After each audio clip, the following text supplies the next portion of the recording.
Once Upon Time is definitely one of my favorite episodes of the Chibnall era. It might be, as of right now, my all time favorite episode of this era.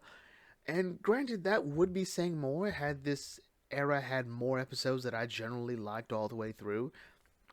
Even something like Demons of the Punjab. One issue I had was the reveal of the aliens that sort of interrupted what could have been a very good, pure historical piece. You didn't really need them there. It's just something to keep the Doctor occupied and to keep the audience's attention. And I think that was a mistake. But Once Upon a Time works for me because there's so much going on. There's very little stupid stuff that has sort of littered the rest of the Chibnall era. It's really just the plot, and we focus on it. And because of that, we also have some fun character moments. We got a lot of great moments from Dan. Like Dan, who for the most part this season, in the past two episodes, just pretty much been comic relief. Like it's sort of it. Like we don't get Dan. We don't get what makes him interesting. We don't get what makes him anything. We don't get what makes him anything more than just someone to laugh at. The reveal about his wife, I felt, well, his almost wife, I felt was great. Got a really vulnerable moment for Dan. And then, of course, Yaz had nothing to do in terms of like a character moment, like the Night Thoughts episode. I believe it was called Night Thoughts, where we got into Yaz's past. I think that should have been more of an episode in itself, getting into Yaz's head, seeing what makes her her. That was a great scene in that episode, to be sure, but not feeling it here. This story here sort of reveals that something else is going on with Yaz that ties in to what happened in the first episode. And yeah, that's kind of it for Yaz. Then we have Vinder. Vinder and Bell, they sort of stole the show. It was a decent chunk of it. It's better than the story of Brendan from Thomas Children because that story really existed to tell you about the division. This here just told you about the two characters and what's going on in a post-Flux universe, which doesn't make sense because it looks like the Flux destroys everything. How there are planets left is beyond me, and how the Lupari plan to just only shield Earth is weird to me as well. But whatever. Belle's story still sort of irks me because I'm trying to figure out how she survived all of this. Granted, the idea that she is Vinder's wife, and to me at least implies that they're both from a military background, so she knows how to survive, how to get where she needs to, how to, pack up on the fly, and, you know, that's all right. The weird not Victorian, the weird top hatted man has a role to play here, but it's still a bit weird his role to play, how he ties into this. And after that comes, well, we talk about what Jodie's doing, what the Doctor's doing. And to be fair, this is Jodie's best episode. This is as the Doctor. This is her best episode, which is kind of weird because her best acting moments are her technically not playing the Doctor, her Doctor. She's playing the fugitive Doctor because in this story, what happened was Jodie threw herself and her companions and Vinder, I guess, into the time vortex and hid them in their own timelines.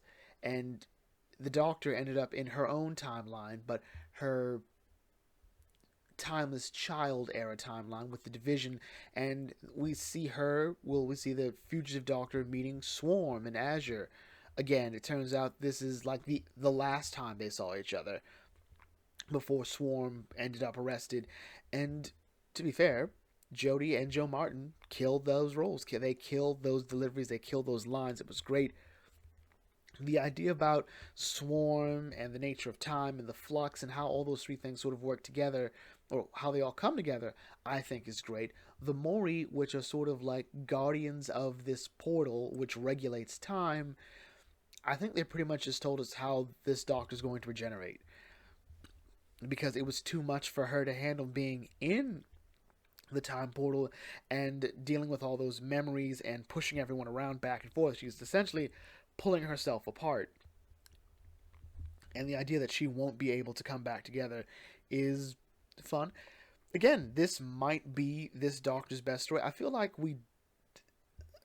think at the end of this, I'm going to probably have one or two issues with this season overall, but I think what this season has done is showed us how Chibnall really doesn't. He's not good at the slow burn. He's not. Because the Timeless Child has been something talked about since episode 2 of season 1 of the first season of this era. And then it was talked about in the second episode of the second season of this era. And the whole time, I'm still not buying this as a properly good story. Like, it doesn't quite, it misses a lot of important beats for this greater story. And maybe we'll see how it pans out later. There's still 3 more episodes of this and, like, I think 3 specials.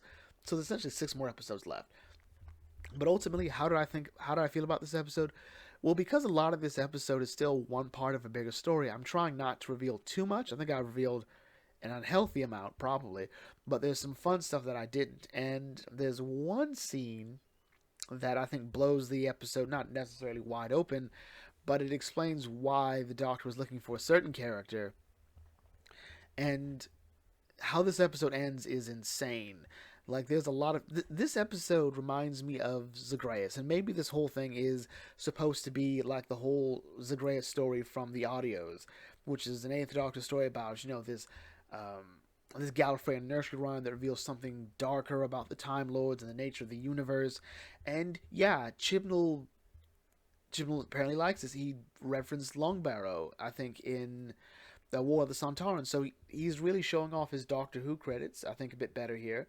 Ultimately, that doesn't matter if the story doesn't work, which I don't think the story in the last 2 seasons worked. But here, he's at least keeping my attention consistently because there are fewer jokes here. Like, Chibnall doesn't seem to think the audience can handle drama. Consistent drama, he has to throw in humor, and that's why Dan tend to go like 100 miles a minute. But whatever. Standout moments of the episode is mostly Vinder. Vinder should have been a companion from the get-go, and his story just makes it even more certain. I liked him. Sad to see him go. We'll probably see him again later. And of course, that ending. Oh my God, I can't talk about anything about this ending until it's all over, because I think this might be my favorite ending. But whatevs. Anyway, with that in mind, this brings the video to close here. If you're new to the Bucket Think, feel free to like, comment, share, subscribe. Check out some other videos, and I'll catch you all later. This is Bucket Think signing off. Thanks for watching, and as always, may your fandom serve you well.